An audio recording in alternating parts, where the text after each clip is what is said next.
Welcome. I'm glad you can join us for this week's Dornsife Dialogues. I hope everyone's been enjoying the series as much as I have. It's been another really difficult week. And before I start into things today, I just want to say to our entire Dornsife, extended Dornsife community, that we are all here to support you in any way that we can. Today's discussion will touch on several of the most complex issues of the moment. From COVID to politics to the protests happening around the nation. And all of these issues have found a real-time battleground for communication and debate on social media.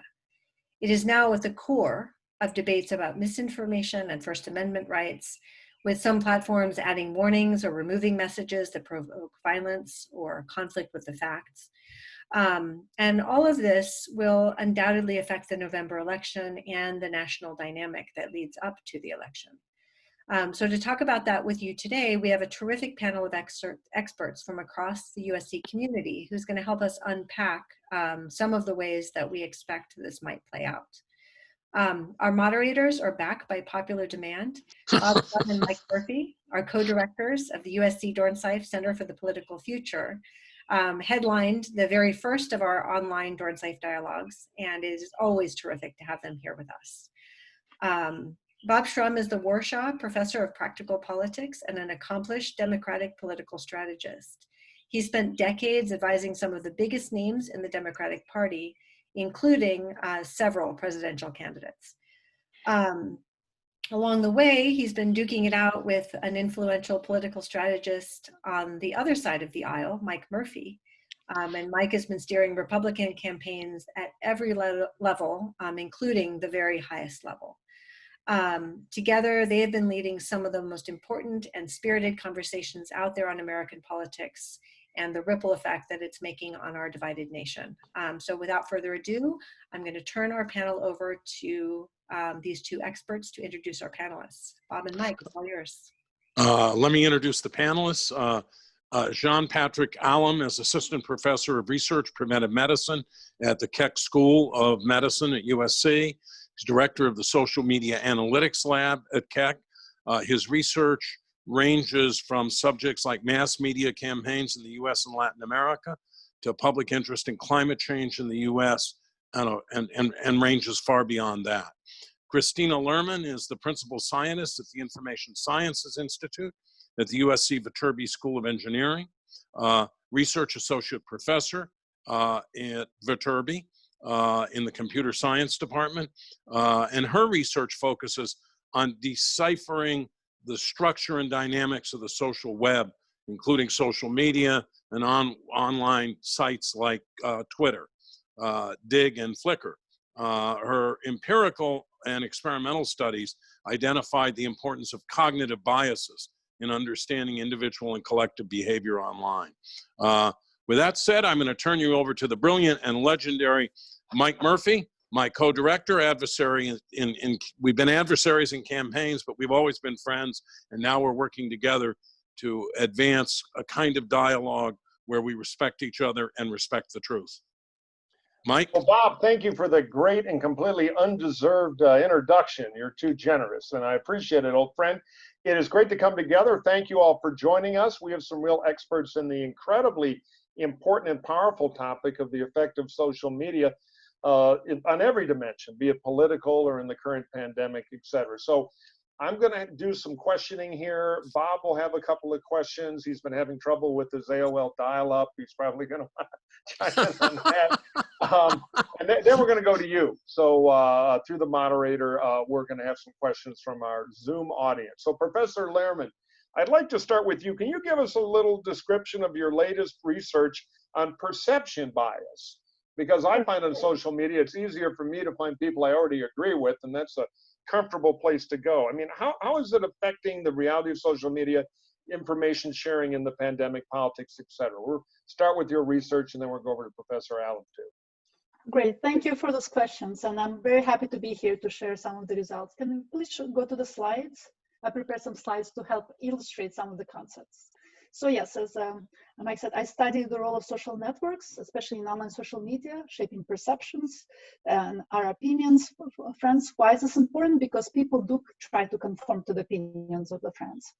But what my research shows that actually in social media, an active minority can distort perceptions in the network. And why? It's because people can't see what everybody on Twitter is saying. They only see some subset of the network. Can you go to the next slide? So for example, if the blue and the yellow represent opinions that people are talking about on Twitter, people don't see what everybody else is saying. They just see what their friends are saying. So this particular person I have highlighted in yellow, he sees their friends. So it happens to be that friends actually don't represent the entire network. It's a special subset of the network. And because of who is active and when are they active, and minority opinion can appear to be a majority to almost all of the people.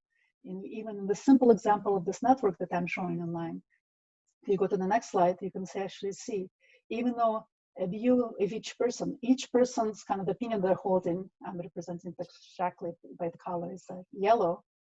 If they look at the opinions that their friends are expressing, they're going to see that a majority of the friends of each person within this network, actually the majority of the friends hold the blue opinion. Why? Because people who hold the blue opinion, even though they're in a minority, they happen to be very active and they happen to be connected to many different people. So you can get this, you can quickly get in the situation where some opinion that is in the minority kind of tyrannizes the majority of the effect. So this is kind of a little illustration I'll show, but does it actually happen in real life on Twitter? And yes, it does. Next slide, please.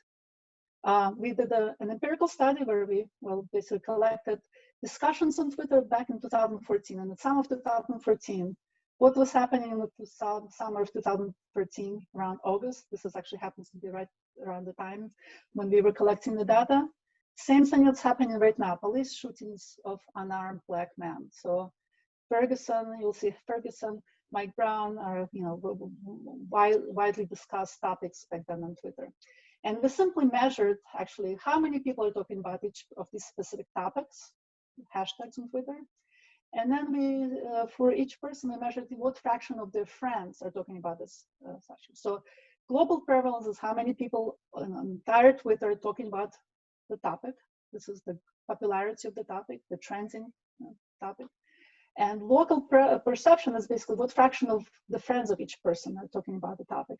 And you can see for some of these topics, network structure can dramatically distort perceptions, making locally the topic to be far more popular. This is the orange bars you see in the plot. Locally, it's far more popular than it is globally. So again, the blue bars are how many people are talking in general about the topic, and orange is the fraction of friends of each user in our status talking about the topic. So there can be a huge discrepancy between this how popular people consider the topic to be and how popular it is actually on Twitter. But there's a little noise from there. Okay, go to the next slide. And effect is still happening on Twitter, I'm sure, even now when we're discussing COVID, discussing politics. Right now we're studying actually anti-science and conspiracy views, how they've been promoted and propagated on Twitter versus pro-science views, pro-science users. And we're actually seeing that even though anti-science views or anti-science accounts, sources that promote anti-science and conspiracy views represent a small minority of the accounts, they can still distort the perceptions of a much larger fraction of people just by the virtue of how active and how connected they are. And we're also studying how platforms themselves may inadvertently promote their engagement, these accounts by focusing by the ranking, by how they promote those accounts within the news feeds of the individual users. So we're actually right now studying the bias that is being introduced by Twitter algorithm, for example, by virtue of how they display, how they highlight specific content to people. And we are also exploring the implications this has for things like political polarizations. Thus, having this network structure that promotes this majority illusion or the tyranny of minority, does it help drive the division and polarization of the conversation? And it will be especially interesting going forward in the future, seeing how this is going to shape the debate that we are having about vaccines, for example. Once COVID vaccine is discovered, will people take it? And will the vocal and active anti-vaccine community be able to exert their influence over the much larger numbers of people who are maybe they're more their opinions are more malleable? So this is kind of my research highlights the importance of the network structure, how the networks are formed over time in being able to share what opinions, what information people are being exposed to, and what opinions they will adopt. Thank you. Oh, no, it's incredibly interesting. In politics, we see a phenomenon we call the virtual precinct, which in the old days, geography often in workplace relationships, you'd be over the back fence with a neighbor who may not agree with you because you're grouped together by geography rather than choice necessarily, though choice is part of where you land geographically. But now people choose their own virtual neighbors in these clusters that, as you say, have similar opinion, and it becomes self-reinforcing, and that has really changed the nature of how people get political information. And I thought that information was very interesting, and maybe we'll talk about it some more. Dr. Allam, I have been leaning into social media during this pandemic crisis. I've been sipping away dutifully on my hydrochloroquine Clorox cocktail here because I've read on Twitter it's a miracle elixir. What are you seeing as somebody at the intersection of social media and medicine in the public, health crisis, where credible information is a huge and important, tool? Is net social media helping drive behavior, or is it hurting? And is there an evolution to it? Or is it getting better or getting worse as we slog through this awful pandemic? Well, I just want to say thank you for having me, and I think Professor Lerman's research is more timely than ever, demonstrating how people are siloing off, especially with respect to science and anti-science. And the goal moving forward is to get people to communicate with one another. And that really brings the point about, is social media helping net or harming the public with respect to information acquisition, and then how information exposure translates to offline behavior or offline behavior change. In early April, I wrote a kind of a lay commentary published by The Conversation, documenting a little bit about what I've seen trending, for lack of a better word, on social media, specifically Twitter, with respect to COVID-19. And you're right, a number of the information, or a number of the posts out there could be labeled as misinformation or an unsubstantiated health claim. But it isn't only misinformation that is the problem. It's individuals' ability to propagate that information, and on platforms like Twitter, we're talking about retweeting. And what we're seeing is that individuals aren't stopping to think about the veracity of the claims, or maybe they don't have the ability to evaluate the claims being made, and aren't checking exactly kind of if this information or this post is coming from an authoritative source like the CDC or the World Health Organization. So it's hard to make a general conclusion about if social media is net positive or negative on behavior change during this pandemic.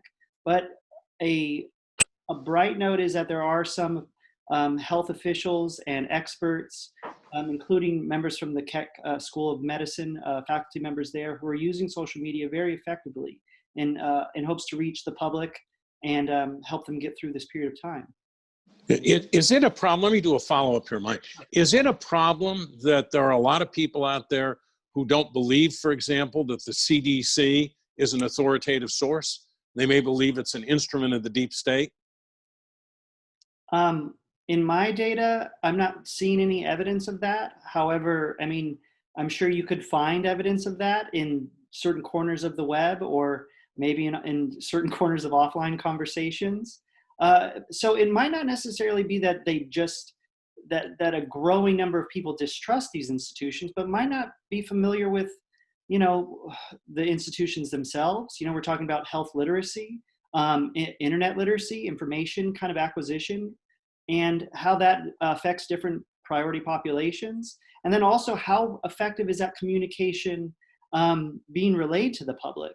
And we have to keep in mind that science evolves. The methods kind of stay the same, but the acquisition of information is updated, and the average person sometimes isn't really comfortable with that. And they might interpret a change in recommendation or as a function of new information as people being wrong to begin with. And so we really want to do a good job at, you know, translating the work and being cautious with our recommendations and communicating about how things may change as information becomes available. A question, Doctor, for either of you. Do you think this is amplified by cultural factors? I mean, we've seen in almost everything since the disillusionment, you can figure out where the starting line is, Watergate, Vietnam, that everybody's so postmodern now. You know, everything is deconstructed where no institution is legitimate.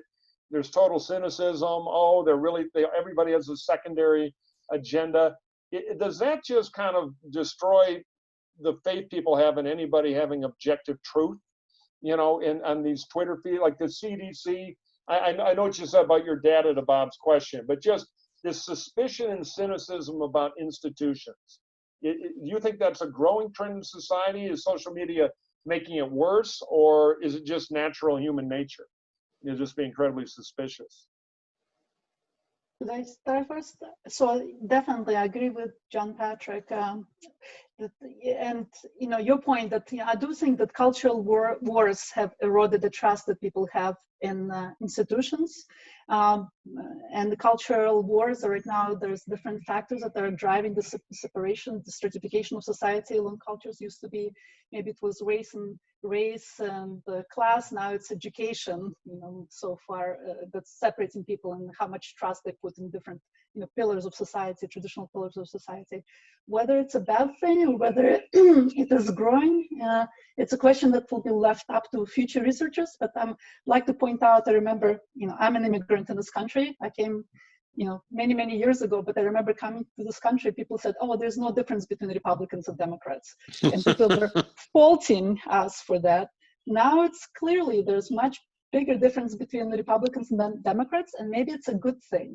You know, maybe it's good to highlight these differences so we can make a choice about what our future should be, who our future should be shaped by.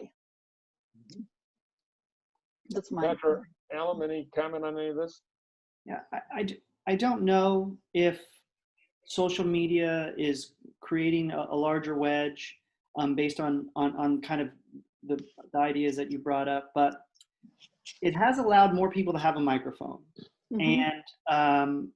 And individuals can self-select into conversations, and then these social media platforms can aggregate those voices, and in that way, you can say that the reach could be greater. I don't know if offline, if people are fundamentally more divided than ever before. I mean, some survey research would suggest it is, but if depending on how you kind of look at that, instead of a division kind of in a U shape, you kind of could see this bell-shaped distribution where people are oftentimes in agreement on the majority of things. However, on some issues, they're not. So you get this kind of more of a purple than a red versus blue. But, you know, I definitely think that social media is aggregating voices. Yeah, it's interesting, and I'd be curious what Bob thinks. In politics, what we have noticed is in the old model, even with television and mass media, which revolutionized it, generally to get a platform, you needed to succeed on an elite strata. You needed to raise a lot of money from interest groups that were not run by idiots. They're ideologically different, but you get in a room with 100 CEOs, you're not dealing with idiots, auditioning to get campaign money, to get platform, to then be amplified. And same thing on the left with labor or other elite donor groups. Or you had to be elected to a senior position in politics, be a governor, somebody to have an argument, which would then be amplified for free by the media. With social media, that's all gone. You don't need an elite approval to be earned to raise a lot of money, Bernie Sanders, or to take your fame from television or wherever and communicate to zillions of people around structures and take over a political party like Donald Trump did in 2016. So in the practical politics world Bob and I operate on, social media has been a huge amplifier. I guess you can say, if you're a fan of it, has small d democratized the kind of party nomination and political process. But you get anybody saying anything to a lot of people for free, which is changing our politics. And go ahead, Bob. Yeah, there's Daniel Patrick Moynihan's line about everybody's entitled to their own opinions, but not their own facts. Now anybody can get whatever facts they want. They can find on social media a website that's going to agree with and reinforce what they believe. The old political kind of gateways are gone. I mean, in the 60s and into the 70s, you would have had 3 major newspapers, 3 networks, and if they didn't think it was important, somehow or other, you didn't get talked about, or your view didn't get talked about. So if somebody in, say, 1962 had gone to Walter Cronkite, who was then the big deal at CBS and the big deal in television news, and said, Mr. Cronkite, the John Birch Society is holding a press conference today to say that President Eisenhower, and first of all, Cronkite would have said, who are they? But to say that President Eisenhower was an unwitting agent of the communist conspiracy and President Kennedy is a socialist, how many camera crews should we send? And Cronkite would have looked up and said, you're fired. Well, today, anybody has access to a platform that allows them to talk to everybody, or pretty close to everybody, and certainly to the people they agree with. That's the downside, at least in my view. The upside, by the way, is what Mike mentioned. It's democratized fundraising. I mean, you can raise an enormous amount of money on the internet. In fact, people are welcome to make donations to the Center for the Political Future. We do a lot of this stuff. We need it. So, professors, getting back to this, I'd be curious on a practical application here. We've had little news about Twitter last week. President Trump issued an executive order aimed at the existing laws that protect social media companies from being held liable for content on their platforms. Now, it was a bit of kabuki theater because, as you all know, Congress has to do the law changing. But it was his way to post up against Twitter, and his argument was the protection given social media companies by that liability law allows them to freely censor thoughtful voices from the right, including, though he didn't say that, because his Twitter posts, which are his favorite, as we all know, method of directly communicating to his supporters, going around the media, although then the media covers the Twitter feed. So it's kind of a funhouse mirror situation. But regardless, he was in a spat because Twitter started putting fact checking on some of his tweets, which were, of course, factually challenged, I think an objective observer would say. So will this have a chilling effect on the First Amendment? Should there be liability for these companies to have a little bit of a policing power on social media? I'm curious to what your reaction is, because right now it's a very kind of libertarian world. They're like a utility. They amplify. They would argue, many of the CEOs, I know Facebook, Zuckerberg has made the argument, we're kind of the bulletin board in the public square. We're not an editorial organization. But then there are abuses. Some people on the left would argue, hell, even me as an anti-Trump conservative would argue it's been abused by President Trump. What's your take on this kerfuffle with Facebook, Trump, and the whole idea of more censorship of these social media platforms, or at least more liability? Sure. So, I mean, there's a number of questions there. Do I think Congress is going to act and or cooperate? And my answer is no. I don't see a scenario where Congress passes legislation here. The Democrats and Republicans are rather divided on this kind of broader issue, where the Democrats don't think Twitter is doing enough to potentially fact check certain accounts, and the Republicans believe that they're being silenced. Where there's consensus is that social media companies like Twitter and Facebook have become very large and ingrained into civic society, and something may or may not need to be done there. Now, when we think about what the implications of all this are in the future of free speech, I mean, the First Amendment, which guarantees freedom of speech, applies to the government. If Twitter denied a platform to Trump, or if it allowed only Republicans or only Democrats to have access to its platform, it wouldn't necessarily be violating the Constitution. So we kind of have to remember that the First Amendment prohibits government officials from using government power to retaliate against an individual or entity for engaging in protected speech. So, right. Yeah, no, look, I agree. I think it's impractical, though it is an interesting argument. They ought to have some editorial responsibility. I'm not sure I buy it, because I kind of accept what they are, but I think there is public support for the idea of, I don't know, more control on it, which I think, again, I'm a First Amendment freak, so I'm not persuaded, but you see that coming up in polling and all that. Professor Lehrman, what do you think? Yeah, I'd like to add two things, because also Twitter's and Facebook's role has become prominently discussed. So the tech platforms, moreover, they're not just bulletin boards, as you said. They're bulletin boards coupled with carnival barkers that take people by hand and lead them to the most divisive, the most outrageous content they can find. Why? Because it's their bottom line. They're public companies. Their bottom line depends on this. The more eyeballs they have, and what invites more eyeballs, it's outrage. So they are actually, and they're not just bulletin boards. They're actually actively promoting outrage and helping it form, because it's better for their bottom line. So tech companies do have responsibilities to their consumers, and now we're actually waking up to that, and Twitter and Facebook are waking up to that, and we'll see some progress in that. And second point, I'd like to say that, yes, I know that conservatives frequently accuse media and social media of bias. I'd like to highlight that, point out that measuring bias is really, really, really hard. And actually, that's what the other half of my work deals with. Half of my work deals with network science, another one deals with measuring bias.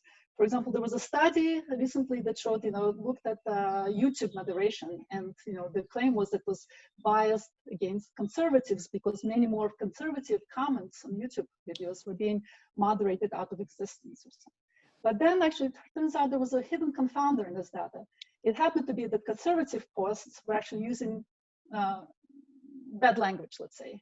Mm-hmm. And that was the reason why being moderated. And because there was a correlation, because more conservatives were using bad language, that's why more of their posts were being moderated.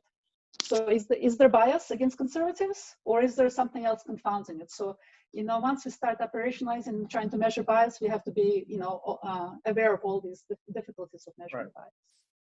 Yeah, I have found in politics, I'm sure Bob has too, that anytime one candidate attacks another, everybody screams bias. The candidate receiving the attack, their supporters say that candidate has been smeared. Where's the outrage from the media?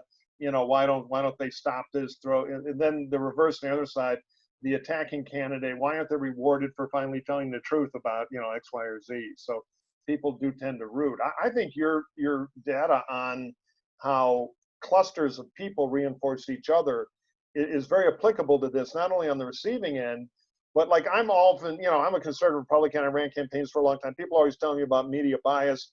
I deal with a lot of reporters like Bob has in his career. I don't find willing bias in reporters, but they are in a cultural world where 80% of their peers in their private lives are more left of center than right of center. So, you get into that kind of echo chamber bias, not unlike social media. But as you say, it's very hard to measure. So here's a question that I'm obsessed with. There's a study out, let's say, I think, Carnegie Mellon has a study out reporting that nearly half the accounts that are sharing and retweeting messages about COVID-19 are in fact bots, not real. And on social media, you never know who's a bot. Explain the bot thing a little bit. And is it all pejorative? Is some of it commercial? People just trying to amplify their voices? Is it all sinister? But it stuns me that fully 50% of the sites that are repeating information, be it good or bad, true or misinformation, are in fact not people, they're machines. Who creates them and why? Okay, so I looked at that study, and while I think it'd be first important to point out that let's define bot. So we have these kind of automated accounts that are backed by artificial intelligence designed to perpetuate certain ideas and engage with other social media accounts in a way that is where they attempt to be indistinguishable from humans. Now, the methods in which people employ to detect bots aren't perfect, and so that 50% number is an inference that has a margin of error around it. I'm not saying it's wrong, but I'm just saying on average, there's going to be some error there. So when we think about what these accounts are doing, and you know, step back and say that they're looking to sow discord. I mean, that's kind of the takeaway point that I read from this study, and you know, we're dealing with a pandemic all over, and in the U.S. in particular, certain measures have been in place, and in order to sow discord, you can push back on the severity. Social bots have been pushing back on the severity of the pandemic, pushing back at the appropriateness of social distancing or the necessary, its necessity, and other types of government, and pushing back on other types of government actions at the state or local level or at the federal level. And that was my takeaway point. But as someone in the audience here, when they're browsing their feeds, they need to be extra vigilant and make sure not to propagate posts that are questionable, and really take a close look at the accounts and the content of information before retweeting or engaging with the content. And again, like I mentioned earlier, you want to seek out authoritative accounts for information to questions you may have. My colleague, Emily Ferraro, my collaborator, Emily Ferraro, writes frequently about this topic of bots, so I feel like I know quite a bit about social bots. So social bots are just automated computer programs. For the most part, you know, vast majority of social bots you're going to see there, they're used for spam. They piggyback on trending topics to promote some other unrelated services for sale or something like that. So happens that COVID has been a trending topic for several months now on Twitter. So you do find many, so he did find, actually he had the paper in First Monday recently, that many of these bots actually piggybacking on this trending topics to disseminate pure spam, not for any kind of, you know, malicious reason. But having said that, you know, social manipulation does exist and is very prevalent in social media. It's fairly easy to do, just like it's fairly easy to enter a political discourse and contribute. Social media has also, you know, lowered the bar for manipulation. So I wouldn't worry so much about bots, but I would worry about even foreign nationals trying to distort the discourse around different topics, whose interest whose interest is the discussion. So I definitely back what Jon-Patrick said. You have to be super extra vigilant, knowing, you know, who the source of information, what is their purpose in promoting this information. So what impact do you think disinformation is likely to have in the 2020 presidential, and for that matter, Senate and congressional campaigns? How long is this panel supposed to be? I think we'll need many hours to talk. I think it's huge. Now that we've shown, you know, I mean, there's still some controversy whether or not Russia manipulated 2016 election. As somebody who was born in the Soviet Union, there's no doubt in my mind they have attempted it. Why? Because it is just so easy.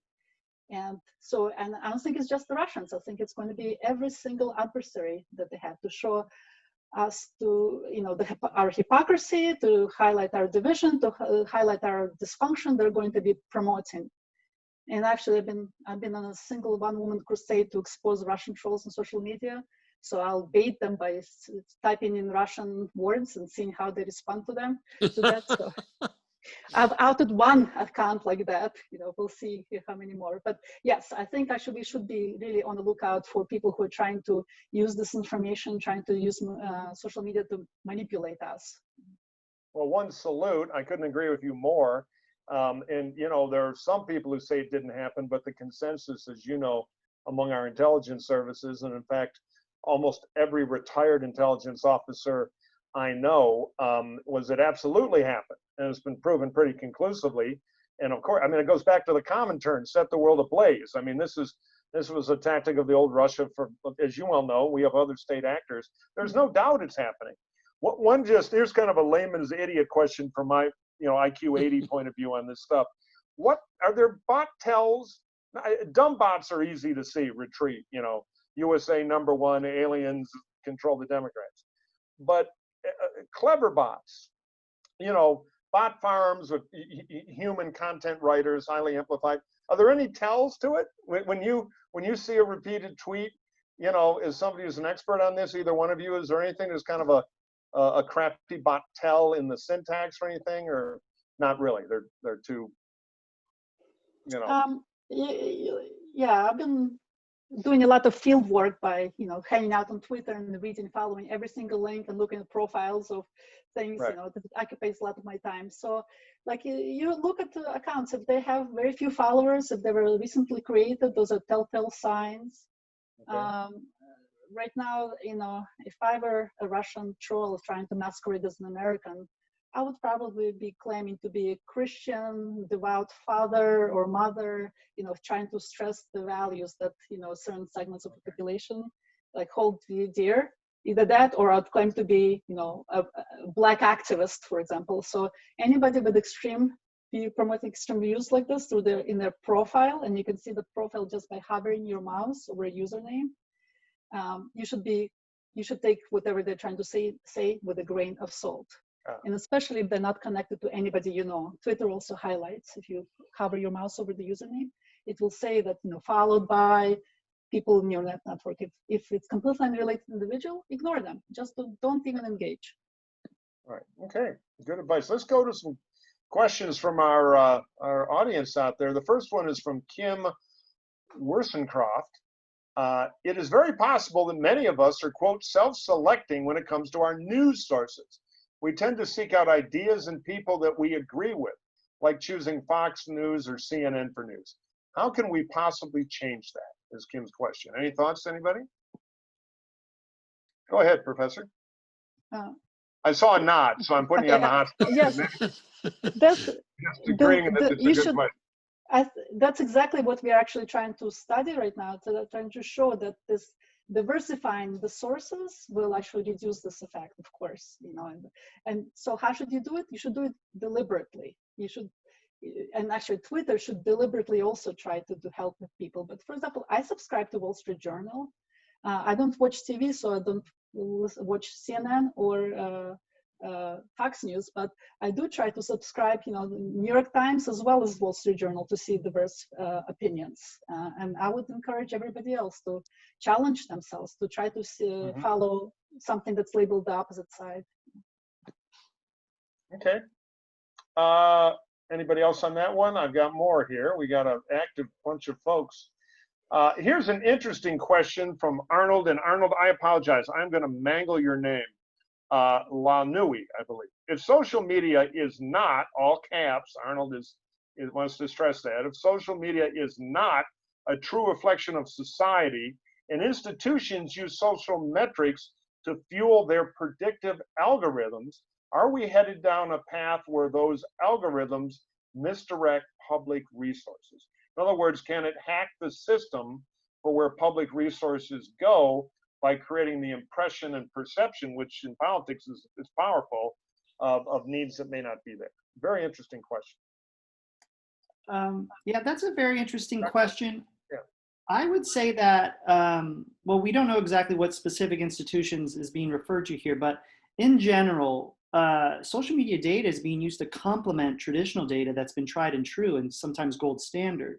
So in a lot of ways, it's simply used to augment the initial data that we collect and have been collecting on economic issues or on social issues or on health issues, et cetera.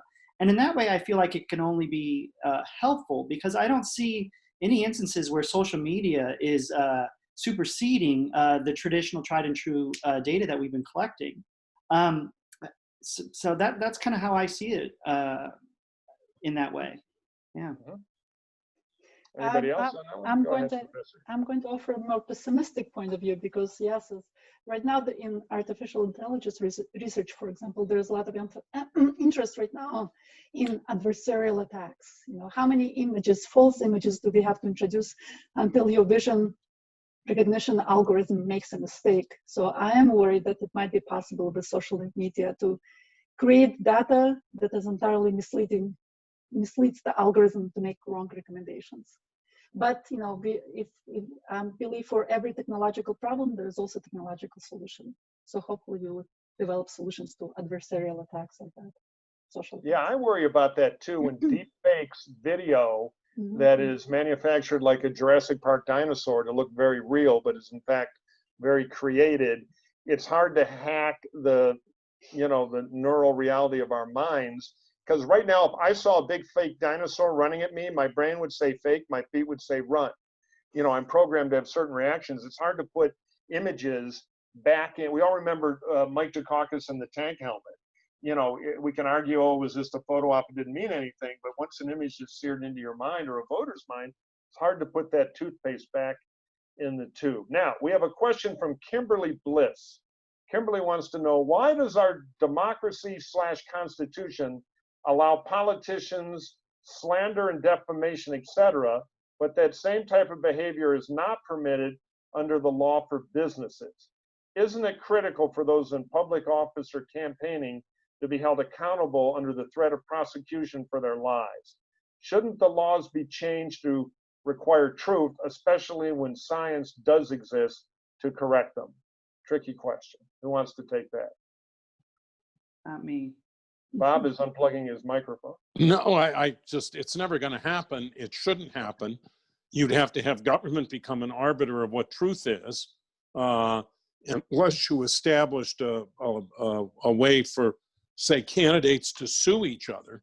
And we made a conscious decision that that's not the right way forward. And in fact, political ads from candidates, Mike, as you know, are protected even more than most speech. Networks and cable companies can't censor them. They have to put them on.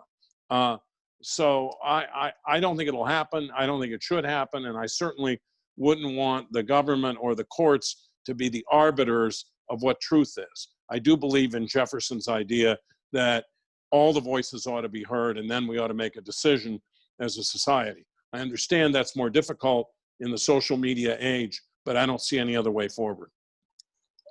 Just to spark up the argument for a minute, and then maybe either doctor here has a point on this. I kind of agree with you, but I can argue that the Brits have a much looser libel protection law for their public figures than we do, and their democracy functions pretty well.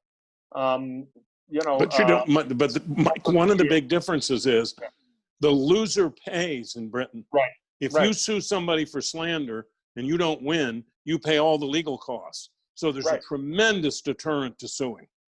But it does happen. You see these big cases in the media. Anyway, that is one reform, at least the loser pay part of it, that does appeal to me. Anybody else on this? All right, we're moving on then. Let's see. Here's an anonymous question. Do you think that social media is fueling more anger between the two parties? Yes, I do. Do you find that it leads to more people arguing and less actual discussion? This is the tricky part, around the issues, because generally it's always arguing around the issues. But anybody have a contrarian view on this? The question kind of has a premise.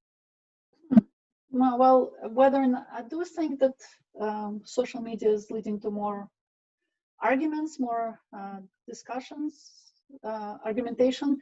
If we're measuring, there was a study came out recently that showed that the saddest day on Twitter was, a few days ago. It was a Saturday. So there's a way to use Twitter to measure emotions that people are feeling, whether positive or negative. So definitely, if we are measuring emotions as an outcome of healthy society, it has decreased recently. But then we've been hit by so many things recently that maybe that explains why it's trending down. But certainly all these things that are hitting us, COVID, the racial inequality, it's also been amplified, discussed, argued, polarized in a polarized fashion on social media right now. So it's hard to say right now which is fueling this negative sentiment that we are having right now. Yeah, I mean, look, somebody tweeted out the other day, how many black swans can show up in 1 year, referring to the what happened to Mr. Floyd in Minneapolis, referring to COVID, referring to the economic consequences, referring to the president's conduct. And my reaction to that was, maybe there aren't any white swans left. And I think in a sense, people might have been feeling that on that day when there was so much sadness on Twitter, because there's only so much you can take before you begin to say, are there any white swans left? Well, then, Bob, of course, the white swan is the black swan. Yeah. Sorry, couldn't resist. Back to our days of the Jesuits. Dr. Allen, I think this is a great one for you if you're interested. From Robin Laird, what are some tips for the healthy use of social media? Any ideas, any suggestions to people? Yeah, I think using social media as a way to connect with friends and family and share, interesting experiences and be able to kind of just stay connected to people that maybe it's geographically difficult to. A lot of us are quarantining right now, and using platforms to kind of check in and to share what you're doing and how you're dealing with things it can be reinforcing and in a positive way. And I think that can be a very positive way to use social media. And then also to kind of, maybe entertain yourself a little bit. It's not always negative. You can, with people quarantining and keeping, we're at home and maybe we're using this time to follow a topic or a thread on Instagram or on YouTube that can just provide a little reprieve. And it's free content. Sometimes you get a few ads, but in that way it could also be considered relaxing and in that way help promote it. Mm-hmm. And social media doesn't mean Facebook and Twitter. Social media there's many different groups. Actually, there used to be many more communities online before Facebook and Twitter came in and basically destroyed them. I used to be active on Flickr many years ago because I found a photographer community that I liked. And there were communities for beer enthusiasts. There were communities for knitters, different platforms. But then, Facebook said, and people said, oh, I'm getting Facebook accounts. So there was no need to have accounts. So basically Facebook behemoth, destroyed all other communities, but they're still out there. If you seek out communities of interest, even blog posts you like to follow, you can have a community in the discussion of the comments on the blog posts of things. You can actually find comfort online. So definitely promote using social media for comfort seeking. We have a question here. It's interesting. Carter Dunlop is curious about any delta in the data, so to speak. Are there any studies showing that people who are skeptical of social media as a news source believe the traditional broadcast and print media is still reliable? Believers of one, believers of the other, or is there just none there? Everybody's skeptical of anything. Is there any meaningful group of people that are kind of still hanging on to traditional print media for credibility who don't like social media, or not so much? Any data we know of? Well, from what I know, from what Pew Research documents is that many people are getting their news from social media platforms, but they're from the same accounts that maybe some of them read online, or for some of us, it was a while ago, got papers delivered to the house. So this idea, like social media is delivering the news through different accounts, and if it's the New York Times or Wall Street Journal or Bloomberg, people are following these accounts and their subdivision accounts to get their news. So I don't know if that's going to answer the question or not. I think it's just a different mechanism to get the similar content. The Bloomberg posts on its website, and then its Twitter account posts the same article. If you believe in the website, I can't imagine you wouldn't believe in the same article that's on the Twitter account. Mm-hmm. But the question also, I would like to add to that, the question was whether people should be skeptical or more skeptical of online versus print. But I would like to say that people should always be skeptical all the time, everywhere, because always question, whose interest is it to promote this particular story? Who's benefiting from it? Who's suffering? And it's always good to be a critical consumer of information.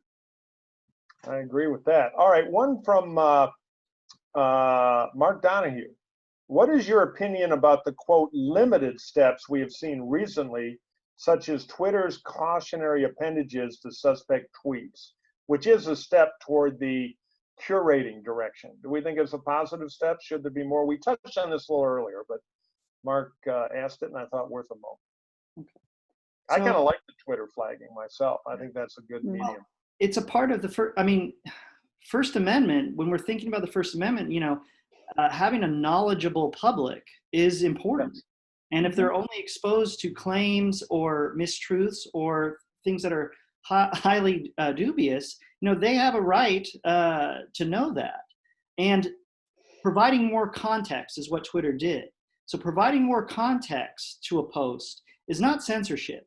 And so in that way, I can only imagine that it is a positive thing. I guess that has inherent biases in that statement, but when you're providing the public with context, more information, and then I guess you can, like Professor Lerman says, be critical of that more information and be discerning about the greater context. I think that's all important too. But access to more information from reputable authoritative sources, I think, is important. And I do think that's a good first step. Yeah, I fully agree with that. Yeah, I think also, disclosure, I've been a consultant in the past to Facebook, and there have been some discussions there, and internally there was some interest, and I always argued for it, that promoted content where there's commerce behind it ought to really have a red mark just for context, so people know this is something somebody is spending money to tell me. Just like one of Bob's highly misleading political ads back in the old days, there would be a paid for by, you knew that maybe this wasn't Walter Cronkite writing the ad, it was Bob and a bunch of his Democrat cohorts in a room somewhere trying to win a campaign. So I frankly think context is the answer. So we're running out of time here. I think I'd love to give anybody a little time to wind up. Any final comments? Anything you'd like to touch on that we didn't get to? Now is your time. Vox Populi. Let me go first or something. So Sure. I think we are realizing that we are here. Social media is here to stay. Everything how it's used is here to stay. So what is our response? We need to be better educated as social media consumers. We need to be educated, and there's different ways. There's actually a program at UC Berkeley that Nobel Prize winning physicists started that how to be more critical consumers of information. We need those kinds of programs everywhere down in our schools, so to raise a new generation of democracy. Well said. Dr. Allen? Yeah, I think there's been I was looking through the questions and people were raising issues about making distinctions between news and social media. And, Twitter isn't they're not necessarily creating content in the same way that the New York Times would. So I think some of the members of people in the audience should be careful of that. Like if you're just looking at your feed, that isn't news. That's your feed, and like anyone who you're following is posting there, including ads, etc. So we want to make sure we like social media in general is delivering you information, not necessarily creating content. Like people are creating the content and uploading it to that platform. Having said that, another comment I saw was about fact checking, and I think it is important to rely on fact checkers, independent groups, nonprofit organizations that are looking to provide context to specific claims. One specific organization that was brought up is Snopes. I look at Snopes, I follow Snopes. I think they do a fairly reasonable job of taking a claim that is trending on Twitter or on some other platform, or maybe not even online in general, and providing you with context and then coming to a decision about whether or not that was true or false. And I think that would be something your audience would benefit from, definitely. I just add one thing, Mike. We have been accelerating rapidly into a new world, and our comprehension of its implications lags far behind.